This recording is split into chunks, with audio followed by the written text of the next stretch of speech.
de 300 víctimas de masacres, de graves violaciones a derechos humanos como ejecuciones, desapariciones y torturas.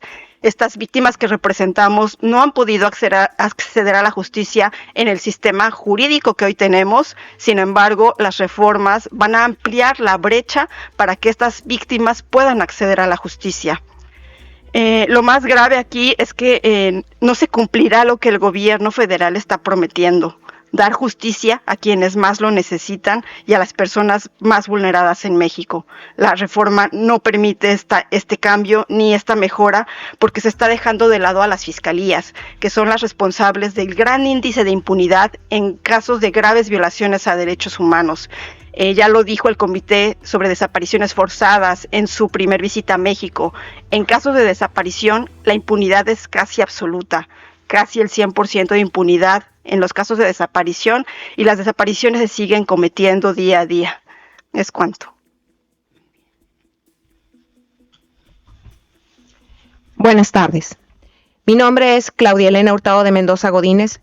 Soy jueza de distrito y represento a 17 juezas titulares en el Poder Judicial de la Federación en 11 estados de la República Mexicana. Somos 17 mujeres de un total de 25 que resultamos vencedoras en noviembre de 2019 en el primer concurso interno de oposición exclusivo para la designación de juezas de distrito como una acción afirmativa para el cierre de la brecha de género, asegurar la igualdad de acceso de oportunidades y alcanzar la paridad en el Poder Judicial de la Federación. En junio de 2019, solo 132 mujeres eran juezas de distrito y 157 magistradas, representando alrededor del 20%. Mis compañeras y yo, con una antigüedad de entre 10 y 26 años, somos funcionarias de carrera judicial y al mismo tiempo realizamos labores como madres, jefas de familia y cuidado de otros familiares. Así, somos un grupo de mujeres altamente calificadas que con gran esfuerzo, estudio y dedicación logramos nuestros cargos en un concurso con lineamientos y exigencias rigurosas de revisión sobre nuestros conocimientos y capacidades. Con relación a la reforma, esta no solo es regresiva a la acción afirmativa implementada, sino que ha truncado nuestro proyecto de vida, pero en términos más amplios, quebranta gravemente la institucionalidad y el Estado democrático de derecho. En un hecho sin precedente en la región, el Estado mexicano, desacatando sus obligaciones internacionales, inició un proceso de destitución arbitraria de todas las juezas y jueces en el país, lo que constituye una violación masiva de derechos humanos. Solo en el nivel federal se destituirán a 1,782 personas operadoras de justicia, de las cuales 486 son mujeres. Adicionalmente, se debe enfatizar que este cese masivo que impuso la reforma desdeña la serie de obstáculos como lo fueron labores de cuidado, violencia de género y discriminación que las mujeres juzgadoras tuvimos que sortear para alcanzar nuestra posición. Sobre la destitución arbitraria de juezas y jueces, es necesario recordar que para esta comisión, los estados deben brindarnos determinadas garantías para nuestro ejercicio independiente. Estas, como corolario de derechos de acceso a la justicia, según la Corte Interamericana, se traducen en garantías reforzadas de estabilidad. Por tanto, es claro que la reforma se trata de una destitución masiva y arbitraria que vulnera la separación de los poderes públicos en un sistema republicano, ejecutando su materialidad a través de un sorteo con burlas que merma la dignidad humana y que borra el trabajo y esfuerzo de todas las personas juzgadoras. Asimismo, la reforma constituye un desvío de poder, ya que su intención es la cooptación de los órganos judiciales por los otros poderes públicos, lo que afecta transversalmente a toda la institucionalidad democrática y en esa medida constituye un riesgo de control del poder político y las garantías de los derechos humanos al violentar los principios de justicia imparcial e independiente. Es evidente que estamos ante una situación de regresividad a las garantías de independencia, estabilidad e inamovilidad que es inconvencional, pues la reforma de ninguna manera incorpora una visión interseccional que reconozca el complejo entramado de las desigualdades que viven las personas operadoras de justicia, ni incorpora mecanismos específicos de inclusión. Por el contrario, Es un retroceso significativo en el trabajo institucional realizado para fortalecer una impartición de justicia con perspectiva de género e interseccionalidad, por lo que el efecto devastador se puede traducir en un impacto sistemático igualmente regresivo sobre el Estado de Derecho. Finalmente, es importante señalar que la reforma desde su gestación ha implicado una violencia institucional y política de género que ha impactado mayormente a las mujeres con relación a los hombres. Al 30 de septiembre de 2024, 289 mujeres son juezas de distrito y 197 magistradas. A partir del proceso masivo de destitución arbitraria, para 2027, la totalidad de las operadoras de justicia en el ámbito federal, es decir, 486 mujeres, seremos removidas. En otras palabras, 486 mujeres que habíamos logrado romper el techo de cristal, seremos paradójicamente invisibilizadas y destituidas por otra mujer. Así le decimos a la presidenta que se equivoca, ya que desafortunadamente no llegamos todas.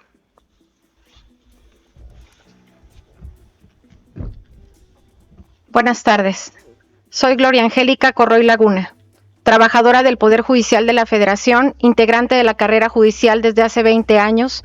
Formo parte del Colegio de Secretarios y Actuarios de la Judicatura Federal y estoy aquí representando a los trabajadores. En México, la carrera judicial es el sistema que se refiere al proceso de ingreso, formación, promoción, evaluación del desempeño, permanencia y separación de las personas servidoras públicas con funciones jurisdiccionales dentro de dicho poder, basado en los méritos y en la igualdad de oportunidades. La carrera judicial se conformaba con los escaños de oficial judicial, actuario, secretario, juez y magistrado, quienes éramos sometidos a rigurosos cursos y exámenes para ocupar sus cargos, lo que garantizaba que los juzgadores federales contaran con la vocación, el perfil profesional, los méritos y el mejor desempeño para ejercer su labor, esa de impartir justicia que es tan importante, de manera profesional, imparcial, con calidad, con independencia técnica y sensibilidad social. La reforma judicial en México deja sin empleo a miles de personas con motivo de su implementación, desaparece la carrera judicial y, distinto a lo que se afirma, sí vulnera los derechos laborales de los trabajadores. Por lo tanto, el Estado mexicano hoy tiene que responder por qué con la reforma hay menos requisitos para ser juzgador que para ocupar el primer cargo de la carrera judicial, que es el de oficial judicial. El Estado tiene que responder por qué es mejor para administrar justicia un recién egresado de la universidad a diferencia de alguien con carrera judicial. La reforma constitucional destruye nuestro proyecto de vida. Asimismo, el cambio en las condiciones de trabajo de acuerdo a la OIT implica un despido injustificado, masivo e incluso desaparece nuestro órgano administrativo que funge como patrón. Erróneamente se afirma que los derechos laborales se encuentran protegidos. Sin embargo, hoy sin ser escuchados, están en proceso normas secundarias que pretenden transformar plazas de trabajadores de base a personal de confianza, lo que hace evidente el apoderamiento de los órganos jurisdiccionales por parte de intereses políticos. El Poder Legislativo ha afirmado que las prestaciones laborales se encuentran sujetas a la disponibilidad del presupuesto que se llegue a aprobar por los diputados. Es decir, no existe hoy ninguna garantía de que cuando menos se continúe con el pago de los emolumentos que los servidores públicos hoy perciben. ¿Cómo demuestra el Estado mexicano que garantizará los derechos laborales de los trabajadores cuando están en curso leyes secundarias que permiten transformar plaza de base a plazas de confianza, aunado a que no existe un presupuesto fijo anual para el pago de las prestaciones? La violación a la división de poderes, la transgresión a la independencia judicial, el despido masivo de los trabajadores, la desaparición de la carrera judicial y la falta de garantía de los derechos laborales son las razones por las que miles de personas nos hemos volcado a las calles en forma de protesta y hoy venimos ante esta comisión a ser escuchados. Nuestra institución ha cambiado y no para bien de los justiciables, sino en perjuicio de miles de personas. Tenemos un desánimo colectivo sobre nuestro presente y sobre nuestro futuro y el desprecio de nuestro mérito. Pedimos una solución. Somos trabajadores del Poder Judicial de la Federación. No sabemos cómo terminará esta lucha, pero la historia sabrá que nunca nos rendimos. Manuel Saturnino Ordóñez, representante del Comité Ejecutivo del Colegio de Secretarios y Actuarios de la Judicatura Federal. Por todo lo expuesto, respetuosamente solicitamos a esta ilustre comisión. 1. Se solicite al Estado un informe sobre la reforma al Poder Judicial, el cual, debido a la relevancia de la situación, pedimos que lo haga público. 2. Elabore un informe sobre la temática y formule recomendaciones para que el Estado adopte medidas progresivas e instale un mecanismo especial de seguimiento. 3. Le ofrezca al Estado su asesoramiento y asistencia técnica a través de su relatoría sobre defensoras y defensores de derechos humanos y operadores de justicia. 4. Se pronuncie públicamente sobre la reforma. De considerarlo oportuno, lo haga de forma conjunta con la Relatoría Especial sobre la Independencia de los Magistrados y Abogados de la ONU. 5. Incluya en su próximo informe anual a la Asamblea General de la OEA un apartado especial sobre la reforma al Poder Judicial de México. 6. Ejerza sus buenos oficios para que el Estado acepte la realización de una observación in loco.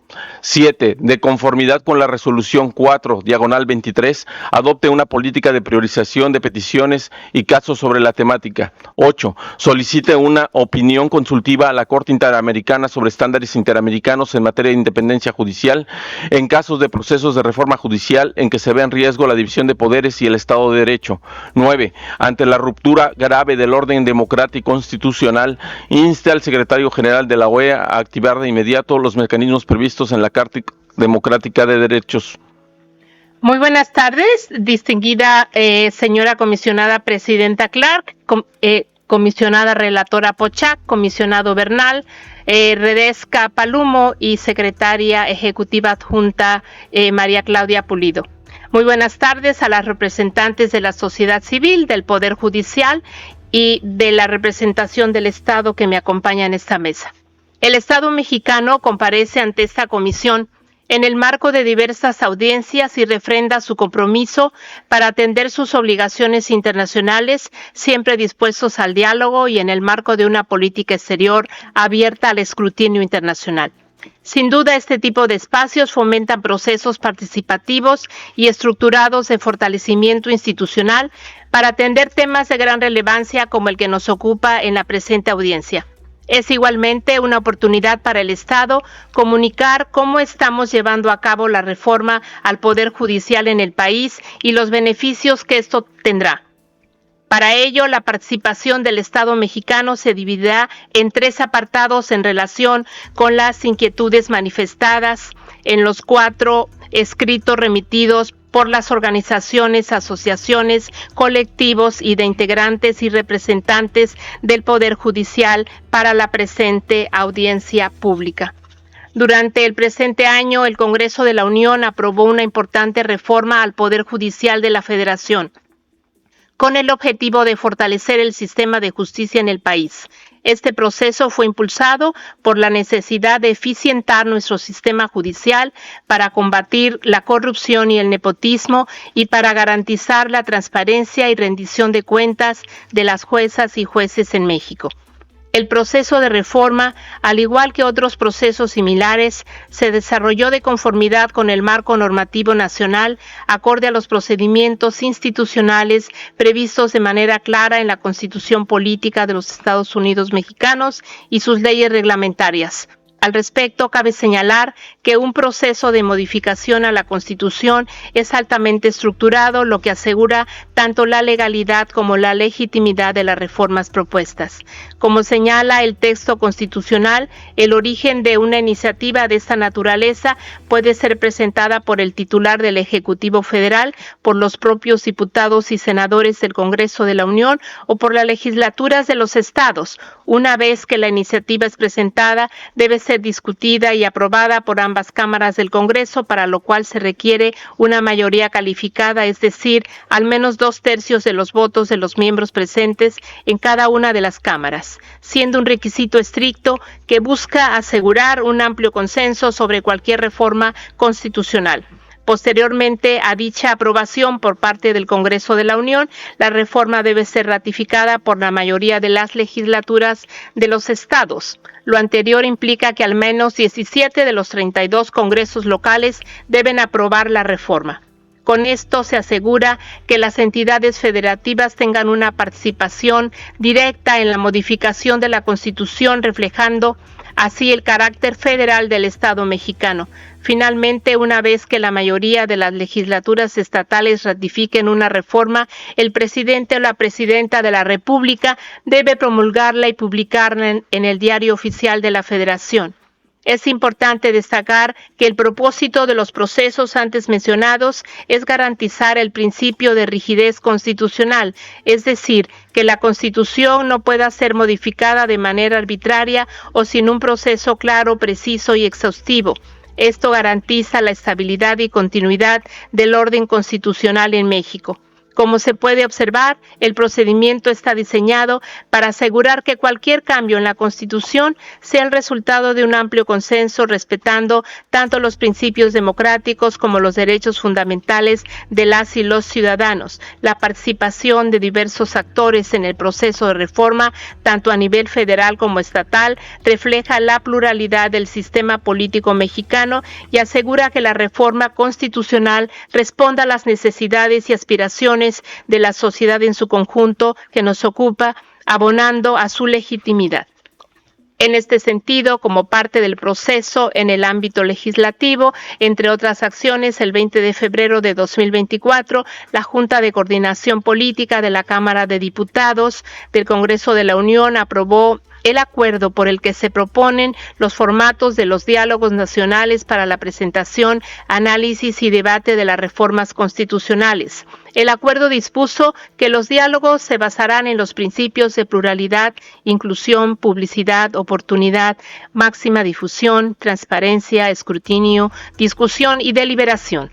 Al respecto, el 21 de febrero al 15 de abril de 2024 tuvieron lugar estos diálogos nacionales e inclusive el plazo se prorrogó hasta el 18 de abril de 2024 para una participación más amplia. Los formatos de los diálogos se estructuraron en 3 modalidades: 5 diálogos en la Junta de Coordinación Política, 5 diálogos regionales organizados por la Cámara de Diputados del Congreso de la Unión y 32 diálogos estatales. Posteriormente, en marzo y junio de 2024, la Comisión de Puntos Constitucionales aprobó acuerdos para integrar las opiniones y aportaciones sobre los diálogos nacionales señalados. En el marco de la celebración de dichos diálogos, el 28 de junio de 2024 se llevó a cabo el primer foro en la Ciudad de México titulado ¿Qué poder judicial tenemos? ¿Qué poder judicial queremos?, durante el cual las ministras y ministros de la Suprema Corte de Justicia de la Nación e integrantes del Consejo de la Judicatura Federal compartieron sus opiniones sobre la eventual reforma al Poder Judicial a discutirse en la Cámara de Diputados. Esta reforma constitucional fue ampliamente discutida, el proceso fue totalmente transparente y participativo. De febrero a julio de este año se realizaron diálogos estatales y regionales. Más de 50 foros de diálogo nacional se llevaron a cabo en todo el país, en la Cámara de Diputados y en los congresos locales, en donde participaron todos los grupos parlamentarios. Adicionalmente, se realizaron los diálogos nacionales organizados por la entonces presidenta electa, en los que hubo más de 138 expositores y expositoras a través de un parlamento abierto. La reforma en materia de Poder Judicial ha sido una de las iniciativas más analizadas y debatidas en la democracia mexicana. Como resultado, en los foros de diálogo y por la importancia de las opiniones recogidas, el dictamen propuesto incorporó más de 100 modificaciones al proyecto original, entre ellas la elección gradual de personas juzgadoras y la creación de comités de evaluación de los aspirantes conformados por destacados y destacadas juristas. Lo anterior demuestra y resalta la importancia de los diálogos nacionales y la construcción de consensos en el ámbito legislativo. El 10 de septiembre de 2024, la Cámara de Senadores avaló en lo general y en lo particular por mayoría calificada la reforma constitucional. Para el 13 de septiembre, la mayoría de los congresos locales ya habían aprobado la reforma judicial. Finalmente, el 15 de septiembre de 2024, el presidente de la República la promulgó en el Diario Oficial de la Federación. Para esta tercera y última parte le cedo el uso de la voz al doctor José Antonio Montero Solano, director general de Consulta y Estudios Constitucionales de la Consejería Jurídica del Ejecutivo Federal. Gracias, embajadora. Ilustres comisionados y comisionadas, distinguidos y distinguidas representantes de la sociedad civil, del Poder Judicial de la Federación, reciban un cordial saludo. Yo presentaré los aspectos más relevantes de la reforma y los abordaré en 5 ejes principales. El primero, independencia judicial. La independencia de ministros y ministras de la Suprema Corte de Justicia de la Nación, así como de los magistrados y magistradas, jueces y juezas, en el ejercicio de sus funciones, está garantizada por la Constitución Federal, las constituciones locales y las leyes secundarias en la materia, las cuales establecerán las condiciones para su elección por voto libre, directo y secreto de la ciudadanía. La reforma fortalece un poder judicial independiente dentro de un sistema democrático que garantiza el ejercicio de una justicia imparcial, fuera de intereses particulares, y la protección y garantía de derechos mediante una justicia pronta y expedita, al tener plazos claros para que los juzgadores realicen su actividad. Y la cercanía con la gente, recuperando la confianza de la ciudadanía en el sistema de justicia. Segundo, gradualidad de la reforma. De conformidad con el artículo 2 transitorio, la reforma plantea la gradualidad para ocupar los cargos de ministros, ministras, magistrados, magistradas electorales, magistrados de circuito y jueces y juezas de distrito. Inicialmente existirán 2 periodos electorales en 2025 y en 2027. Los lugares inmediatos a elección serán los de la Suprema Corte de Justicia de la Nación, que reduce su número de 11 a 9 ministras y ministros, magistraturas vacantes del Tribunal Electoral del Poder Judicial de la Federación, los integrantes del Tribunal de Disciplina Judicial, así como la mitad de magistrados de circuito y jueces de distrito. Acorde con el artículo 3 transitorio, la reforma establece que quienes actualmente ocupen los cargos pueden ser incorporados a la lista para que participen en la elección extraordinaria, excepto que declinen o sean postulados para un cargo o circuito judicial distinto al actual. Al igual que en el ámbito federal, el efecto gradual de la reforma también se da en los poderes judiciales locales. Se contempla un plazo de 180 días para realizar las adecuaciones y la renovación total de los cargos tiene un periodo para las elecciones del 2027. Por lo que este es un proceso en curso. La ruta gradual planteada por la reforma supone el cumplimiento de la certeza y seguridad jurídica. Hacer un proceso gradual supone otras ventajas, a saber, continuidad operativa, un periodo de adaptación, la identificación de espacios de oportunidad. Tercero, el derecho de los trabajadores y trabajadoras.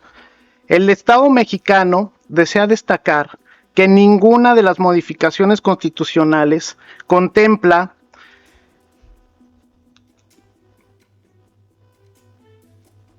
afectar los derechos de los trabajadores del Poder Judicial. El artículo 10 transitorio establece que los derechos laborales de las personas trabajadoras del Poder Judicial de la Federación serán respetados en su totalidad. La reestructuración del Poder Judicial garantiza la protección de los derechos laborales de sus personas trabajadoras. Esto incluye la asignación de recursos para el pago de pensiones complementarias, apoyos médicos y otras obligaciones laborales conforme a la ley y a las condiciones generales de trabajo aplicables. Asimismo, en el conjunto de artículos transitorios se establece que las personas juzgadoras que se encuentren en funciones serán incorporadas a los listados para participar en la elección extraordinaria del 2025. Quienes no deseen continuar los procesos establecidos tendrán salvaguardados sus derechos laborales. Cuarto, requisitos de elegibilidad e idoneidad basada en méritos. El mecanismo de elección planteado es transparente e incluyente, no es un proceso cerrado y reservado para unos cuantos. Si bien, cualquier persona que cumpla con los requisitos de idoneidad podrá postularse en los diversos espacios que definan las convocatorias. Es importante señalar que la reforma sí considera criterios técnicos para garantizar la idoneidad y capacidad profesional de las personas juzgadoras. Para poder participar en la elección para el cargo de ministros, ministras, se establece como requisito la elegibilidad de ser ciudadano o ciudadano mexicano por nacimiento, en pleno ejercicio de sus derechos civiles y políticos, contar el día de la convocatoria con título de licenciatura en Derecho y haber obtenido un promedio general de calificación mínimo de 8 o su equivalente y de 9 o equivalente en las materias relacionadas con el cargo al que se postula en la licenciatura, especialidad, maestría o doctorado. Para el caso de ministros y ministras se deberá contar con una práctica profesional de cuando menos 5 años en el ejercicio de la actividad jurídica. Para magistrados de circuito se exige una práctica profesional de al menos 3 años en un área jurídica afín a su candidatura. Gozar de buena reputación y no haber sido condenado por delito doloso con sanción privativa de la libertad. Se adicionan como requisitos el haber residido en el país durante el año anterior al día de la elección y no haber sido secretario de Estado, fiscal general de la República, senador, diputado federal, ni titular del Poder Ejecutivo de alguna entidad federativa durante el año previo al día de la convocatoria. Estos requisitos garantizan que un universo amplio de juristas puedan optar por la magistratura. Para poder cerciorarse de la idoneidad de las postulantes, se ha previsto la instalación de comités de evaluación en cada uno de los poderes de la Unión, que tendrán la responsabilidad de seleccionar a las y los candidatos conforme a los principios de experiencia, competencia, versación en la especialidad a la que se aspira, integridad y ética profesional. Quinto, métodos de elección y selección. La elección de las personas juzgadoras será por voto popular, libre, directo y secreto, mientras que para otros puestos dentro del Poder Judicial se hará mediante concursos abiertos para la integración de los órganos jurisdiccionales. Cada uno de los poderes de la Unión ya realizó una convocatoria pública para conformar los comités de evaluación, integrados por 5 personas con amplia trayectoria en el ámbito jurídico que se encargan de revisar cada postulación con total transparencia y que se cumplan los criterios técnicos establecidos. Una vez que se cuente con los perfiles idóneos por méritos, honestidad, profesionalismo y buena reputación, se hace una insaculación pública y aleatoria para seleccionar a las personas y con esto evitar la discrecionalidad y la intervención de intereses particulares, respetando siempre la paridad de género. Posteriormente, el comité someterá los listados a la aprobación de quien represente su poder, con quien responsabilidad los remitirá al Senado para su aprobación y su posterior inclusión en las boletas electorales. La elección se hará de forma concurrente con otros cargos de elección popular en el marco del proceso electoral ordinario que se celebra el primer domingo de junio de cada 3 años, ya sean elecciones intermedias o para la elección de la presidencia de la República, diputaciones y senadurías. Así, las vacantes a cubrir en los órganos jurisdiccionales sustantivos del Poder Judicial serán sometidas al voto ciudadano. De conformidad con el artículo 13 de la Carta de la Organización de los Estados Americanos, el Estado tiene el derecho de defender su integridad e independencia y de organizarse como mejor le convenga, así como de legislar sobre sus intereses y determinar la jurisdicción y competencia de los tribunales. En este orden de ideas, cabe resaltar que el artículo 39 constitucional es claro al señalar que la soberanía nacional reside esencial y originariamente en el pueblo y establece que todo poder público dimana de éste y le da el derecho de alterar o modificar su forma de gobierno en todo tiempo, lo que incluye la forma de organizar el poder judicial.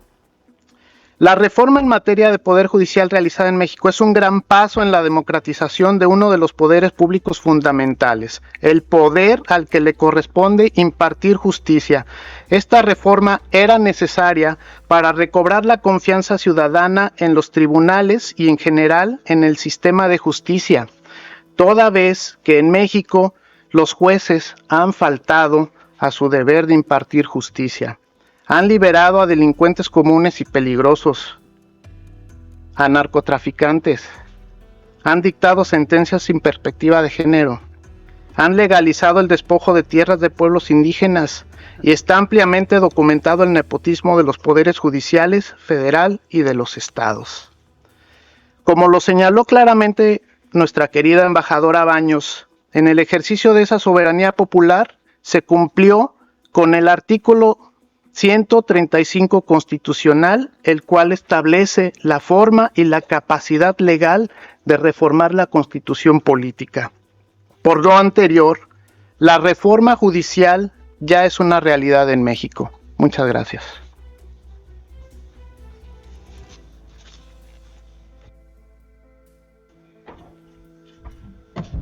Muchas gracias. Buenas tardes a todos y a todas. Es una audiencia complicada, tuvimos algunos problemas técnicos, pero bueno, acá estamos. El objetivo de estas audiencias es, como vengo diciendo, favorecer el diálogo, visibilizar situaciones. En este mandato que tiene la Comisión Interamericana, no es un mandato de asignación de responsabilidades, de atribución de responsabilidades, no es un procedimiento contencioso, es un procedimiento de promoción, de protección para favorecer el diálogo, recibir información de parte de la Comisión Interamericana e impulsar reformas y ojalá fortalecer políticas en el tema. Lo primero que quiero hacer como relatora de país es agradecer esta audiencia. La comisión recibe información muy importante.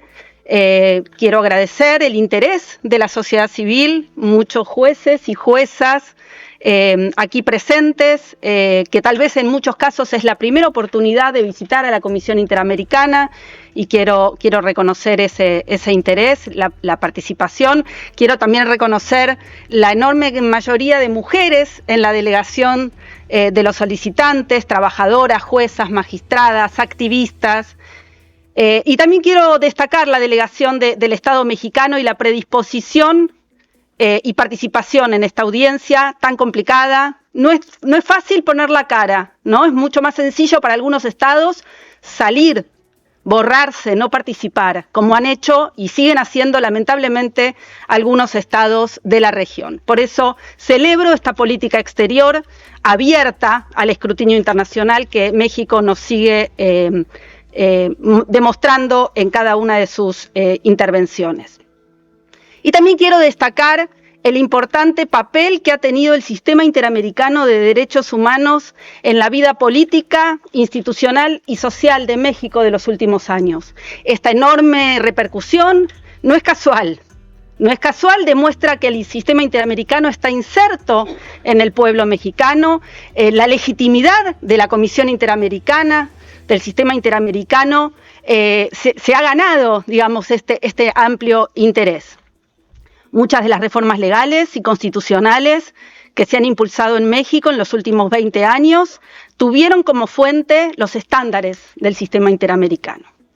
La enorme cantidad de audiencias solicitadas, medidas cautelares presentadas, solicitudes de reuniones de trabajo demuestran el interés de gran parte de la sociedad de México por recibir el acompañamiento de la Comisión Interamericana en estos debates político-institucionales tan delicados.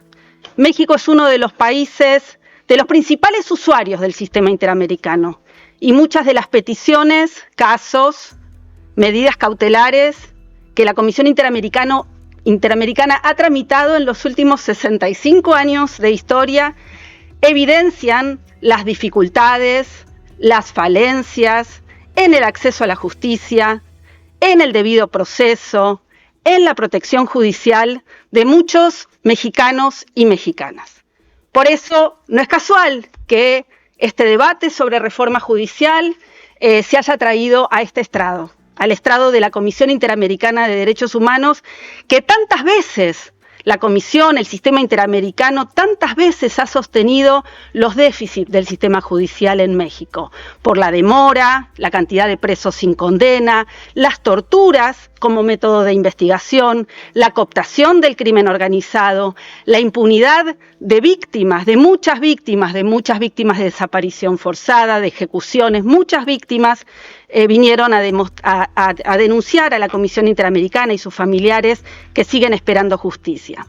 Ahora, lo que la Comisión Interamericana ha advertido en los últimos años son déficits del sistema judicial que no incluyen solo al Poder Judicial, incluyen al Poder Judicial, a las fiscalías, a las defensorías públicas.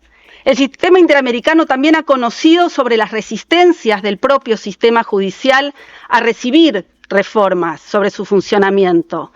Hemos recibido información sobre la declaración de inconstitucionalidad de muchas leyes que promovían, por ejemplo, evitar privilegios indebidos. El sistema interamericano es muy consciente sobre las tensiones que existen entre un objetivo legítimo, que es la democratización del sistema judicial, y un objetivo absolutamente indispensable, que es el de la independencia judicial.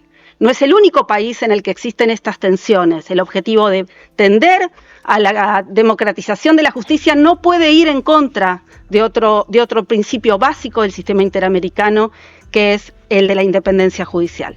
Los estándares del sistema interamericano no definen un sistema específico de selección de magistrados y jueces, pero sí determinan criterios básicos que deben respetarse. La meritocracia, evitar injerencias indebidas de otros poderes, evitar es incompatible para el sistema interamericano las remociones colectivas. Para el sistema interamericano es necesario que las reformas se lleven adelante luego de un debate profundo y que garanticen la participación ciudadana. Para el sistema interamericano es crucial que exista acceso a la justicia cuando existe afectación de derechos. Y también la Comisión Interamericana ha conocido procesos similares en otros países y hay lecciones aprendidas. Hay riesgos de mayor deslegitimidad del sistema judicial frente a sistemas de elección de jueces por la elección popular. Hay riesgos de mayor pérdida de confianza, de poca participación ciudadana en las elecciones, de que el sistema de elección popular quede paralizado por tensiones políticas partidarias. Entonces, México ocupa un lugar importante en la región, su tamaño, su lugar en la economía regional y mundial, su lugar en el desarrollo en derechos humanos, su apoyo permanente al sistema interamericano, me llevan a realizar las siguientes preguntas. Muchos de los pronunciamientos de la postura del sistema de la Comisión se han formulado ya en el comunicado 213 que emitimos en el mes de septiembre, pero quisiera hacer algunas preguntas. En primer lugar, ¿cuál es el diagnóstico que orientó la reforma? Si ese diagnóstico es conocido y qué estudios expertos tuvieron en cuenta. La segunda pregunta es ¿por qué la reforma no incluyó a las fiscalías y a las defensorías y solo se limitó el procedimiento y solo se limitó al Poder Judicial? ¿Qué medidas concretas se van a implementar para evitar la cooptación del crimen organizado y la violencia en el contexto electoral? ¿Cómo garantizar que juristas probos y honestos se animen a competir públicamente frente a los riesgos de la violencia y a que la campaña para ser incluidos en las listas no implique negociaciones indebidas? ¿Cómo se conforman estos comités de postulación? ¿Cómo asegurar la carrera judicial? ¿Cómo compatibilizar la incorporación de medidas para preservar la identidad de los juzgadores, conocidos en el sistema interamericano como jueces sin rostro, con los estándares interamericanos? ¿Y cómo impactará el enorme costo económico que tendrá la implementación de esta reforma con la promoción y garantía de los derechos económicos, sociales y culturales del pueblo? Son varias preguntas. La Comisión Interamericana está a disposición para seguir escuchando, para seguir recibiendo información y, por supuesto, vamos a seguir monitoreando el proceso de implementación. Muchas gracias. Thank you very much. Commissioner Bernal. Bueno, muchas gracias. Hay muy poco tiempo y tengo demasiadas preguntas. Lo primero que quería decir es que mi juicio personal sobre esto, y es que esto es un ejemplo de manual de abuso del constitucionalismo, de constitucionalismo abusivo. Cuando un gobierno intenta desmontar los contrapesos, los controles al Ejecutivo. Se ha visto en los autoritarismos de nuestro tiempo en el mundo entero, y yo creo que el caso de México es del libro. Más otro montón de cosas, y es, número uno, en un país en donde hay un constitucionalismo robusto, pues la única esperanza es una Corte Constitucional que declare que esa reforma es inconstitucional. Aquí pues no se puede porque los magistrados ya renunciaron.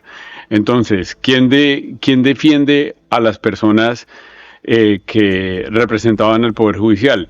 Segundo aspecto, por las risas del auditorio vi que por lo menos a los presentes aquí no los invitaron a la deliberación de las reformas. Yo tengo escrito por ahí que cuanto más se delibere una reforma constitucional, menos debe ser la intensidad del control judicial. Y justo todo lo contrario, cuando es una reforma pasada en pupitrazo en cuestión de horas, pues el control que tiene que haber por parte del judicial y por parte de los órganos independientes debe ser muy intenso, muy intenso. Luego, para no hablar de los asuntos personales con los que yo me solidarizo con ustedes, jueces y magistrados. 1, el principio del mérito. 2, los derechos adquiridos. 3, el principio de confianza legítima. 4, la violación del debido proceso constitucional y del debido proceso de ustedes al acceder a cargos de concursos y cursos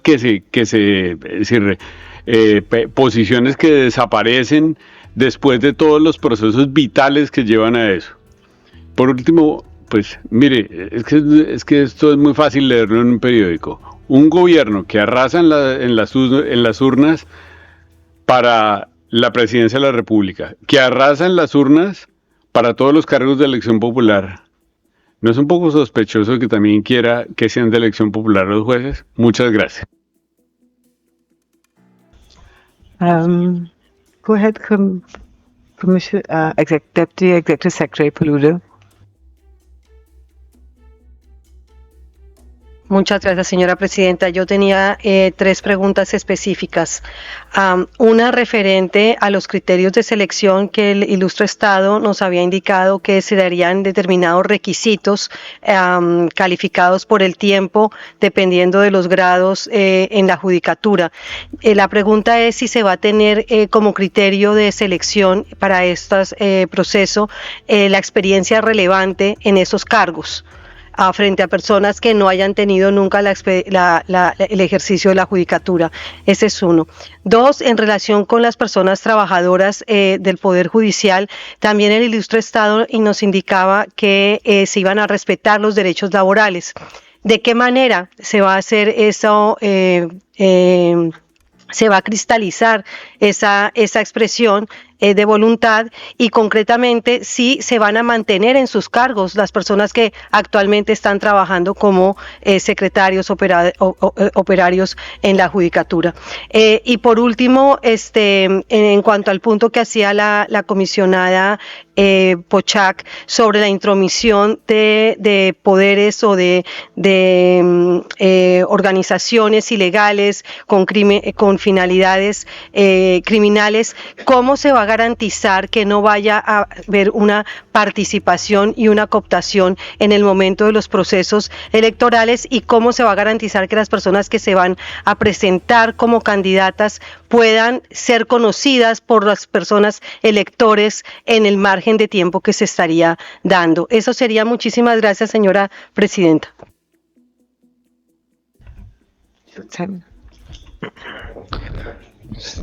Presidenta, muchas gracias. Comisionada Pochac, comisionado Bernal Pulido, les saludo también a las autoridades del Estado de México y también a quienes han hecho la solicitud de esta audiencia. Saludo especialmente la oportunidad de poder tener este diálogo propiciado por esta audiencia. No hay duda que la reforma judicial en México representa un cambio significativo en la estructura y funcionamiento del Poder Judicial, y tampoco puede haber duda de que se está desarrollando en el marco de un contexto de tensiones institucionales que han quedado muy evidentes en el marco de esta audiencia, y es especialmente relevante reiterar la experiencia que tiene la Comisión Interamericana de Derechos Humanos en el abordaje de estos temas, aspecto que ha sido señalado hace unos minutos por la comisionada Pochack, relatora para México además, y también en ese sentido no está de más reiterar que existe siempre la posibilidad de que el Estado recurra al asesoramiento técnico de la Comisión Interamericana de Derechos Humanos, inclusive a través de su Redesca, para poder abordar estos aspectos vinculados sobre todo a temas de independencia judicial y aspectos vinculados a derecho laboral. Yo tengo solo una pregunta para el Estado, que es si nos puede proporcionar más información acerca de las medidas que está implementando el Estado para garantizar que los nombramientos de las personas operadoras de justicia se realizan en forma de garantizar idoneidad y transparencia, y en concreto qué características tiene este comité de evaluación, sobre todo en relación a estándares de transparencia y de fundamentación de las decisiones que vaya a tomar. Muchas gracias. Carmen López, jueza de distrito con 30 años de trayectoria en el Poder Judicial Federal. Por un sorteo me toca dejar el cargo en 2025. Voy a contestar. Nepotismo. Seguramente conocerán el Acuerdo General de 27 de noviembre de 2020 que combate justamente el nepotismo. Hay un registro cada 6 meses actualizado sobre familiares, y si tienes que dar nombramiento a un familiar de otro juez, tienes que consultar a un comité de integridad que te tiene que dar un aval o una opinión sobre si no hay un conflicto de interés real o aparente. Y señor relator, Carlos Bernal Pulido, efectivamente la reforma es consecuencia de una mayoría calificada en el Poder Legislativo, fruto de una sobrerepresentación por el partido en el poder. Entonces, podemos entender o podemos vislumbrar por qué esta reforma se aprobó sin mayor discusión en el Poder Legislativo Federal y en la mayoría de los estados en tan solo pocas horas. Quiero contestar también en relación a los diálogos. No, los diálogos fueron una simulación. Yo estuve presente en ellos y vi cómo se les negó el acceso a mis compañeras juzgadoras. Las dejaron en el patio del Poder Legislativo. Así que no se nos escuchó. Tampoco se escuchó a los académicos, tampoco se escuchó a la sociedad civil, porque si los hubieran escuchado habrían leído por lo menos todos los informes que presentaron universidades, asociaciones civiles y demás, donde estaban preocupados, al igual que la relatora de la ONU, sobre las implicaciones que tenía esta reforma judicial. Y bueno, respetable comisión, esto no se trata solo de violación a derechos de personas juzgadoras, se trata de violación de los derechos humanos de todas las personas en el territorio. La responsabilidad de defender los derechos humanos es compartida, ¿sí? Y en esta ocasión México cuenta con la comisión y esperamos que sostengan el valor y determinación demostrado tantas veces en su historia y elijan involucrarse en esta situación. Los necesitamos. Gracias.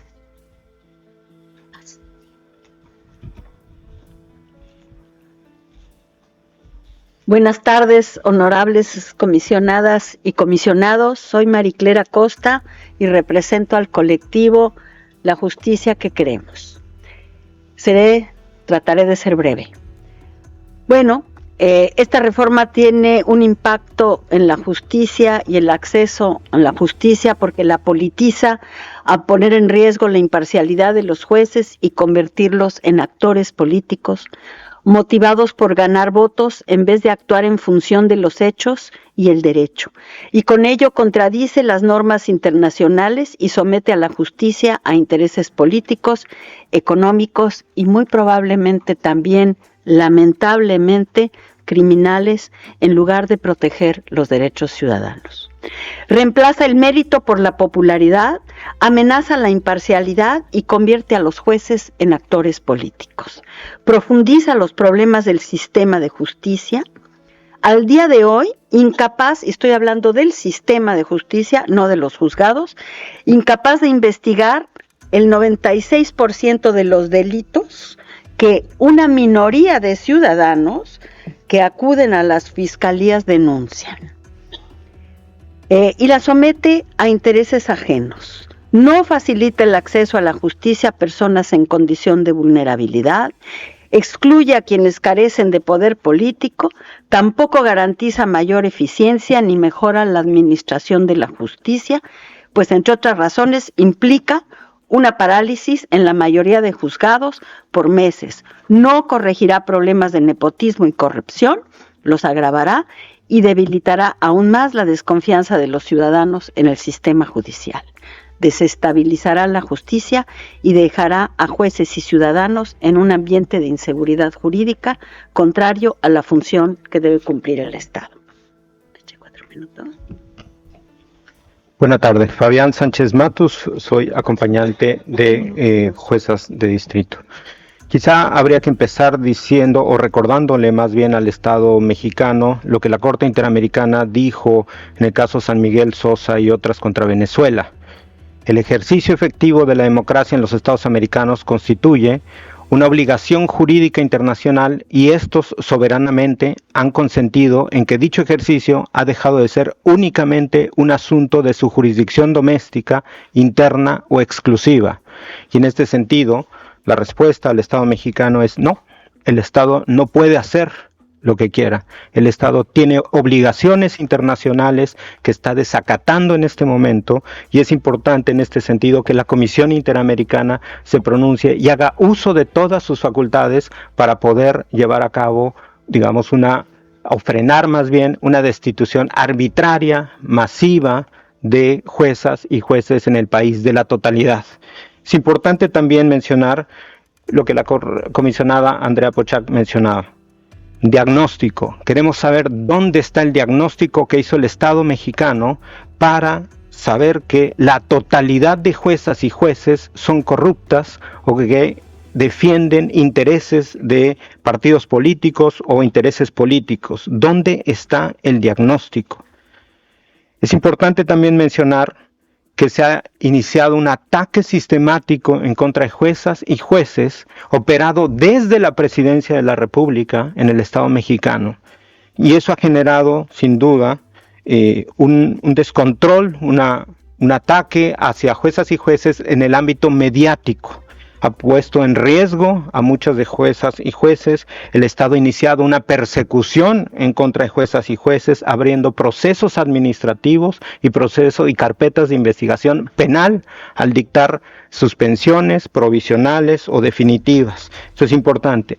Y otro punto importante es una alerta aquí a la Comisión Interamericana, porque el Estado mexicano, a través también ya de incluso algunos legisladores, ha abierto la puerta a un desacato de lo que pueda decidir la Comisión Interamericana y en su momento la Corte Interamericana en la temática.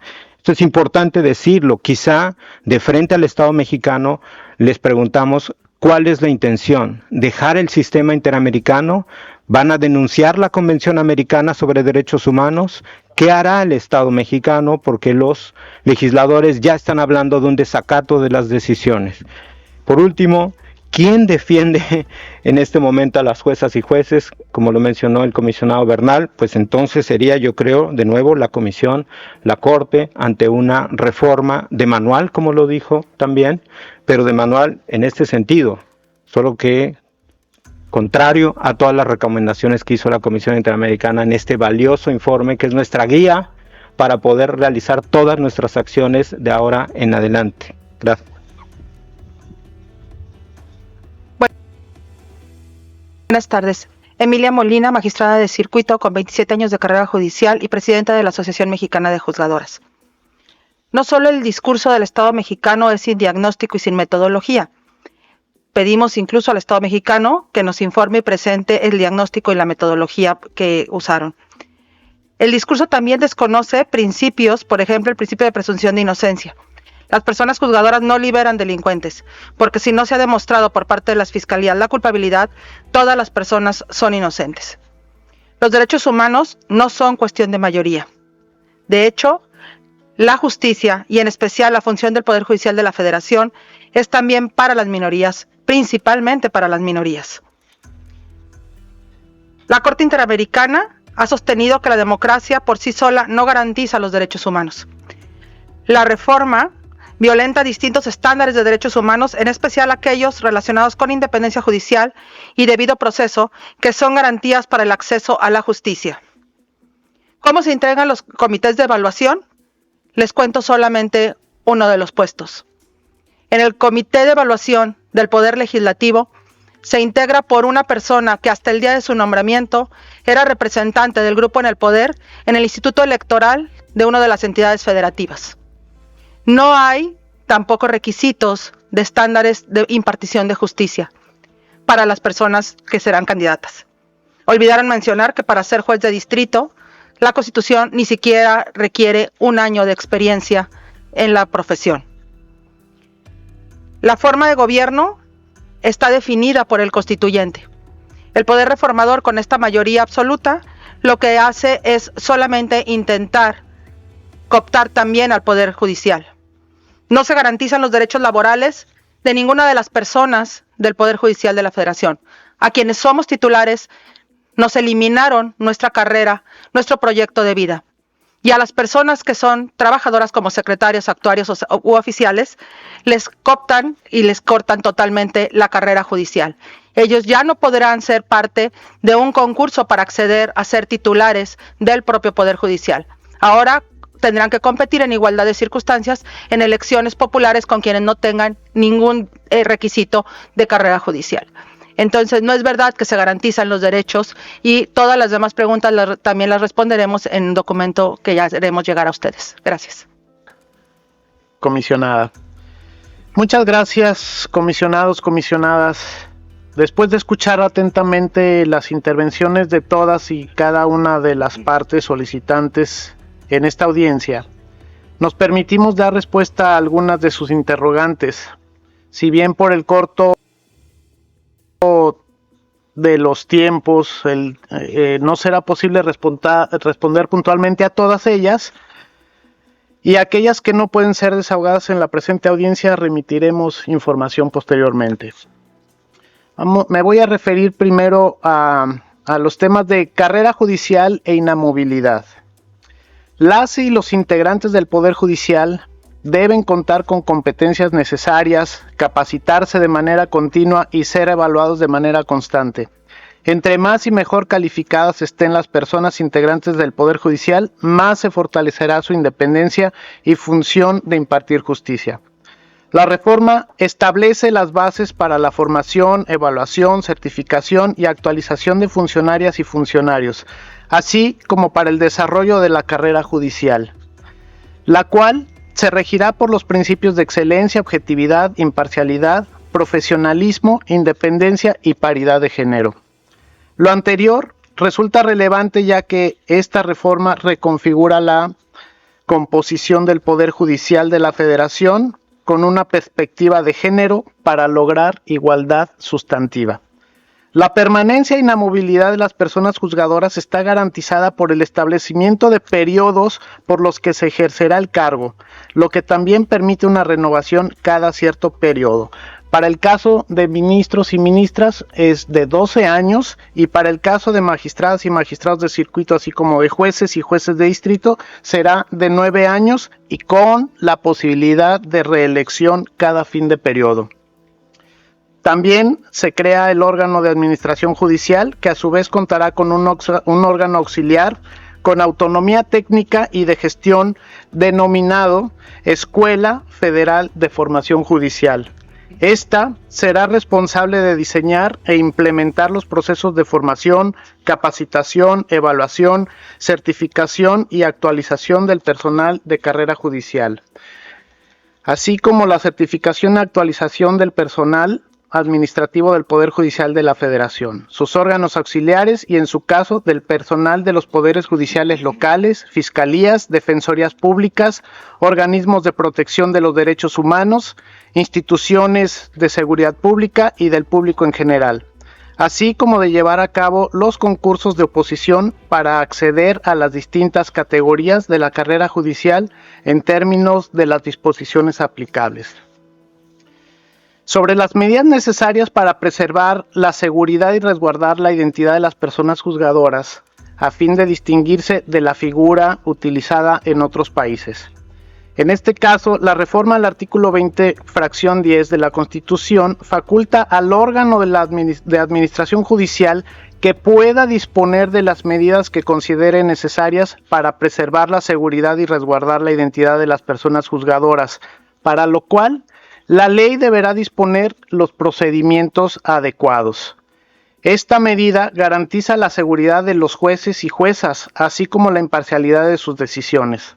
Al mantener bajo resguardo la identidad de las personas juzgadoras, se reduce el riesgo de amenazas y ataques en contra del desarrollo de sus actividades, su integridad y su vida, y evitar la influencia o presión indebida por parte de organizaciones criminales. Respecto a la pregunta de cómo se evitará la interferencia de organizaciones criminales, de dinero indebido en los procesos, existe, por un lado, no habrá financiamiento privado, y también el Instituto Nacional Electoral establecerá los tiempos oficiales en radio y televisión y organizará los debates. Asimismo, existirá un órgano de disciplina judicial que, es importante señalar, es un tema crucial para el fortalecimiento de nuestro sistema de justicia. Contar con un órgano con independencia técnica que revise las conductas indebidas y faltas de los impartidores de justicia. En este sentido, se crea el Tribunal de Disciplina Judicial, que permite establecer un cauce legal y claro a través del cual se hace exigible la responsabilidad de quienes tienen la misión de administrar justicia cuando se cometen irregularidades. Cuando los juzgadores actúan al margen del marco jurídico, las consecuencias no son solo individuales, afectan de manera directa la confianza de la ciudadanía en todo el sistema judicial. Un tribunal de disciplina refuerza la confianza pública en el sistema de justicia. Contar con un órgano de disciplina judicial también fomenta la formación de jueces más conscientes de su responsabilidad, al saber que están sujetos a un escrutinio riguroso. El establecimiento del Tribunal de Disciplina Judicial también sienta un precedente para la transformación cultural de nuestra justicia. Al abogar por un sistema más transparente y responsable, se promueve una mayor igualdad y equidad en el acceso a la justicia. Respecto a la eliminación del Consejo de Judicatura Federal, resulta imperativo contar con un nuevo órgano de administración de justicia. En este sentido, la complejidad de funciones será adoptada por el órgano de administración de justicia, que contará con independencia técnica y de gestión, que sea responsable de la administración y carrera judicial del Poder Judicial, que determine el número de circuitos, competencia territorial y especialidad por materias para tribunales colegiados de circuito, colegiados de apelación y de juzgados de distrito, y que determine ingreso, permanencia y separación del personal de carrera judicial y administrativo. Hay continuidad en el modelo de separación de las tareas administrativas y las de juzgar. El órgano de administración judicial es propuesto como una figura más proactiva en la protección de los derechos humanos, fincados en la dignidad humana, a partir del interés social y del orden público, y a solicitud del Pleno de la Justicia de la Suprema Corte de Justicia de la Nación, podrá concentrar en uno o más órganos jurisdiccionales para que conozcan de los asuntos vinculados con hechos que constituyan violaciones graves a los derechos humanos. Quiero resaltar que la reforma ya es vigente en el Estado mexicano. Con la decisión del pasado 5 de noviembre del Pleno de la Suprema Corte de Justicia de la Nación, se confirmó la validez de la reforma constitucional en materia judicial. Como se advirtió, resulta inviable la posibilidad de someter a control jurisdiccional una reforma constitucional. Esto es hasta decisión de la Suprema Corte en diversas decisiones. Es importante señalar que la actuación de las personas juzgadoras les involucra necesariamente en un claro conflicto de interés. También queremos señalar que al día de hoy no existe ninguna violación a los derechos humanos. Hasta ahora son especulaciones. Todo se habla en un futuro incierto, y para ello pues realmente la parálisis de los juzgadores se ha dado en lugar de acatar el mandato popular y lo dispuesto por el constituyente con el paro judicial que tuvieron recientemente. Finalmente, también quiero resaltar que ustedes no señalaron el mandato popular que desde en el proceso electoral se promovió la reforma judicial. Este fue apabullante, este fue total, y así fue que se promovió bajo el mandato de la soberanía popular. Había posibilidades de que esto no fuera así, y sin embargo fue apabullante la decisión de la soberanía popular, del voto popular, por reformar el Poder Judicial. Hay encuestas claras respecto al diagnóstico que señalan que no existe un diagnóstico. Sin embargo, desde el 2017 hay análisis, hay diagnósticos, hay artículos que establecen la necesidad de reformar al Poder Judicial. ¿Es cuánto? Gracias. Estamos intentando cerrar una audiencia que hasta ahora se ha transitado con respeto y con escucha, y pretendo que la concluyamos de la misma manera. Sé que algunas personas, muchas de las personas aquí presentes, es la primera vez que están en la Comisión Interamericana. La Comisión tiene reglas bastante estrictas, entonces le pido a todos y todas las presentes que la respetemos. La Comisión Interamericana está evidentemente muy preocupada por esta situación, esta reforma judicial. Por supuesto, sabemos que nuestra intervención en el asunto todavía no ha mostrado todas las posibilidades y todas las potencialidades que tiene el sistema interamericano. Tiene un sistema contradictorio, tiene un sistema contencioso que puede utilizarse cuando se hayan agotado los recursos internos, cuando se hayan transitado las instancias judiciales eventualmente en el país, y eventualmente la Comisión Interamericana va a intervenir de otra manera. En este momento nuestras herramientas son escuchar, recibir información, eventualmente manifestar nuestra preocupación, como lo hemos hecho oportunamente en septiembre, cuando la reforma se aprobó, y facilitar instancias de diálogo, facilitar instancias de participación, generar reuniones. La Comisión Interamericana está siempre dispuesta a escucharlos, a recibirlos, de la misma manera que tenemos un diálogo permanente con el Estado, que siempre resalto, porque es así, porque es un Estado muy respetuoso del sistema interamericano, y entonces también queremos seguir sosteniendo esta relación estratégica que tenemos con México. Entonces vamos a estar monitoreando la situación, vamos a estar monitoreando la implementación de la reforma, las distintas leyes complementarias que se vayan aplicando, cómo se vayan dando las discusiones en relación con la posible afectación de derechos individuales. La Comisión Interamericana va a seguir presente, como hace 65 años está presente en la vida y en la vigencia de los derechos humanos de todas las personas de la región y particularmente de México. En nombre de la Comisión, como relatora de país, yo les agradezco su participación, les agradezco la confianza en la Comisión Interamericana, a los solicitantes y también al Estado por su participación, y sepan que el único objetivo de la Comisión Interamericana es colaborar, contribuir para mejorar la situación de derechos humanos de los pueblos de nuestra región. Muchas gracias, Presidenta.